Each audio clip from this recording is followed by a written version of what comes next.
This is the ultimate design software tier list for creatives and designers. I'm ranking the most popular creative programs from Figma to Photoshop to Canva to Blender, from the worst to God mode tier. You need to see where your favorite design tool ranks. I may get a lot of hate for that video. That's okay. Everybody has their own opinion on what is the superior design software out there. So this is my opinion. I've been a designer for 20 years. I've used almost all of these software programs, some for a couple of days, some for 20 years. So let's get to it. So we're going to start off with the big bad software of them all, the one that I've used for the longest time, and that's Adobe Photoshop. I learned this when I was 16, and now I'm in my 40s, so it's been a while.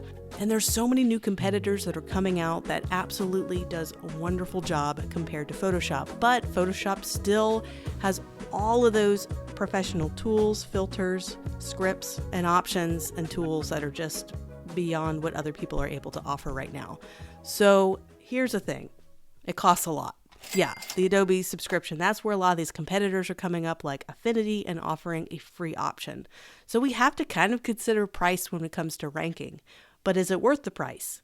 To me, personally, for all the years that I've used it, I think it is. But I'm also a full-time designer, so I'm getting my money back every month by having freelance clients. If you're just looking for a quick photo editing software, this is probably way too much for you, and also way too many options that you need. It's overkill. So it depends on what kind of designer or creative person you are. I would think for someone who wants to do this full-time, I'm sorry, but I don't want to put it in S-tier because I almost feel like that is essential. You can't live without it. That's what S-tier to me is you have to know it. I feel like I'm going to bring it down to A-tier. It is right there in that in-between, just because I do think you can get around without knowing Photoshop and without using it. But so I'm going to put it in A, but I still think it's really, really essential. All right, next up is Adobe Illustrator. So I spend 80% of my time in Adobe Illustrator because I do logo design and iconography and vector graphics. So to me, this is so essential. But once again, there are some tools coming out that are way cheaper and comparable, kind of. I've done a lot of work with Affinity, and we're going to do that next. And that's the new tool that Canva came out with. They bought Affinity, which used to be amazing software, but then they got bought by Canva. Now they're free. It's a whole thing. I have a video on it. But anyway, Illustrator, I've done head-to-head comparisons, and they're pretty close to each other. But Illustrator always ekes out that slight gain, so I'm going to probably put it at A tier. Now, InDesign. InDesign's great, but here's where the competitors are catching up with it. I feel like InDesign is essential if you're an editorial or you're doing long-form PDFs, but it has a limited use compared to Illustrator and Photoshop already. And I do feel that the competitors are really catching up more with those tools because they're easier to catch up with. So I'm going to put it in the C category. Sorry, InDesign. I've used you a lot, but you're just a C category. Now, here's where it gets controversial. Affinity just came out. It's completely free to use for now. So Canva bought Affinity. Canva's that big company out of Australia, and they're buying up everything and kind of taking over. Does it sound familiar? Does it sound like Adobe, this big company that's monopolizing the design industry and charging a lot? Well, it sounds like Canva's doing the same, so Affinity's not so far off. And Canva's going public next year. So that means all the free tools they're offering now may not be free in a couple years. They may put it behind a paywall. But I want to talk about Affinity itself. It's amazing right now. They combined Photoshop, Illustrator, and InDesign into one program, so you don't have to open up one or open up another. That does limit the overall Pro Tool options that you have. They don't have every single one that Photoshop, Illustrator, and InDesign have, but its performance is really sleek. It's nice. Its UI is way better than Adobe, and it's free. So where does this place it? Does it place it in Essential? Here's the problem. This is where I would put the software if I was rating just the software and the price. It's an S tier. It's essential to know because guess what? If something happens to Adobe, you can't afford anything anymore. You got an amazing free option. But the caveat is, can I guarantee that this will be free even a year from now when you're watching this video? I don't know. They may start charging more for things, or they may change the software. It's owned by Canva. Can we trust Canva? I don't know. That's the problem, and that's why I'm going to bring it down to A. But I really, really want to put it in S tier. All right, let's start with the legacy Affinity. So Affinity was purchased and they released this new, they call it the version 3, but there was a version 1 and a version 2 that came out that you can download on your computer and you never had to update it. You could just keep it on installed on your computer forever, and there's never a risk of you getting charged to open it or get updates. And that was awesome. And they came out with a version 2, and which you had to pay for that upgrade, but you didn't have to. You could still have version 1.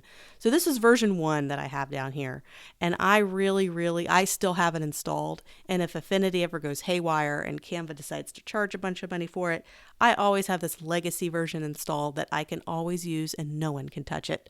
And for that, I'm going to put this in S tier. Unfortunately, you can't really buy the old legacy versions anymore. You might be able to find it bootleg somewhere, but honestly, I just don't think it's available legally to get these 3 version 1 or version 2 of Affinity software.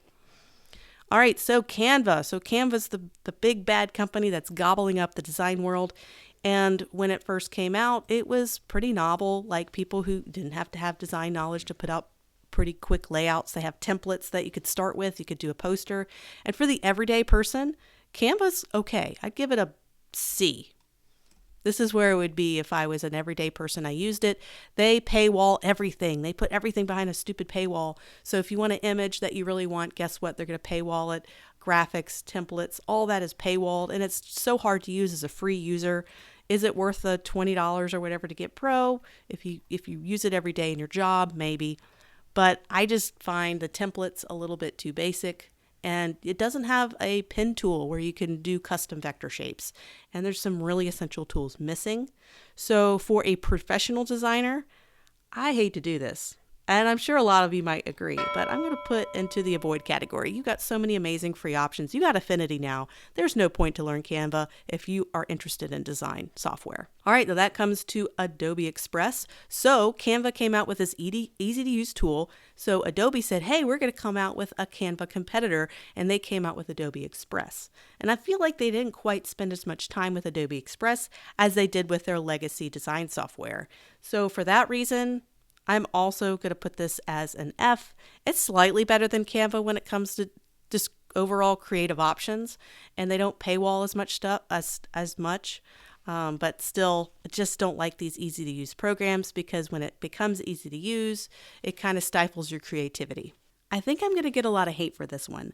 That's because this next one has a huge, small, loyal following. And that's Corel Draw. So you're either in 3 design camps. You are either in the Adobe, you're either in the Affinity, or you're either in the Corel Draw camp.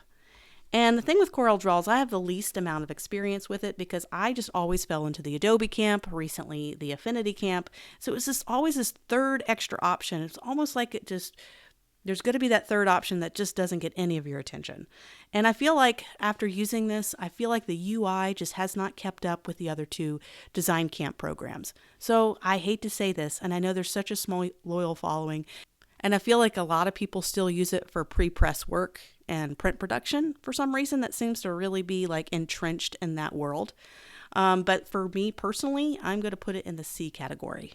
So the next thing we're going to talk about is Figma. So Figma is a UX UI design tool, and I think a lot of people are starting to use it as a layout tool too. Like, not just doing wireframing and prototyping, but actually taking basic design stuff and doing design work with it. And you can do that, absolutely. But it's really designed to be a UX UI design tool. And they have these amazing live collaborative features that just other programs are just not able to do. And there was another competing one called Adobe Xd, which we'll get to, I guess, next. And that's kind of fallen off. You've kind of had 3 main UX UI design tools that dominated. And when you have 3, you really just need to have 2. That third one just gets totally dropped. But Figma is the number 1. I feel like if you're going to do UX UI design and you need kind of some live prototyping and wireframing, and you need to collaborate with teams, this is, I would almost call it S tier, because I feel like a little bit of UX UI design is essential for every designer, whether you're a print designer. It's just good to know. I would really encourage you to not only learn UX UI design, but just check out Figma. And it's free for now. Adobe tried to buy Figma, but Figma said, or I just think the deal just did not go through. So right now, Figma is supported by their premium tier subscription. That's how they stay in business, but there are free options. So once again, you're going to see a lot of the free tools kind of more toward the top, the ones that are really elevated to the top. And that's Figma for me, number one of those 3 UX UI design tools. Then that leaves Adobe Xd. So this is Adobe's attempt at a UX UI design software. This is what I actually taught classes using this. But after using Figma, I don't think there's a need for a second tool. So I'm sorry. You don't really need to learn this one if you have this one available. So it's kind of one of those, why learn the second best when you can learn the best? And same thing goes for Sketch. This was popular for a while. This was like number one for a little bit of time, but then it just kind of dropped off when Adobe came out with Xd, and then Figma just has dominated. So once again, I'm not going to put Sketch into the avoid. I'm going to put it into the D because it's a good software. It's just not something that, I mean, you've got Figma. I mean, why worry about the other ones? Unless you're already entrenched in learning that software.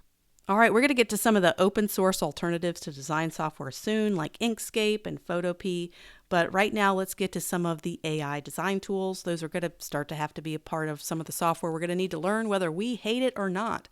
So let's start with the least liked of mine AI design software, and that's Adobe's Firefly.